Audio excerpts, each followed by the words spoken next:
Hello everyone, good morning. তো আমি ready হয়ে বেরিয়ে পড়েছি আমার ডেস্টিনেশনের উদ্দেশ্যে।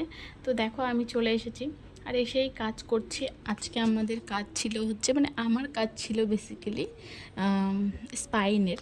তো সেটাই করলাম। আর তারপরে আমাদের ইনফরমেশন হাবে একটা ক্লাসের ছিল, তো সেখানে আমি সবাই চলে এসেছি। তো দেখো এই হচ্ছে আমাদের ফ্রেন্ড সার্কেল। তো কয়েকজন ফ্রেন্ড, তো সবাইকে হাই বলছে।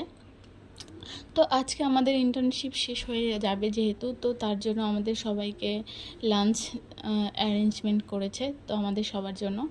তো চলো আমরা সবাই লাঞ্চ করি। তো আমরা তো বন্ধু বান্ধবীদের অনেক মিস করব, কারণ এতটা দিন সবাই একসঙ্গে এত কাজ করলাম। তো তার জন্য সবার মন খারাপ, তবে আনন্দও হচ্ছে, কারণ মেয়েকে রেখে সারা দিন ওখানে থাকতাম, তো একটু তো মন খারাপ হতো। তো আমরা সকলে লাঞ্চ পেয়ে গেছি। তো দেখো আমাদের লাঞ্চে আজকে অ্যারেঞ্জমেন্ট ছিল ফ্রাইড রাইস আর চিলি চিকেন। বাই।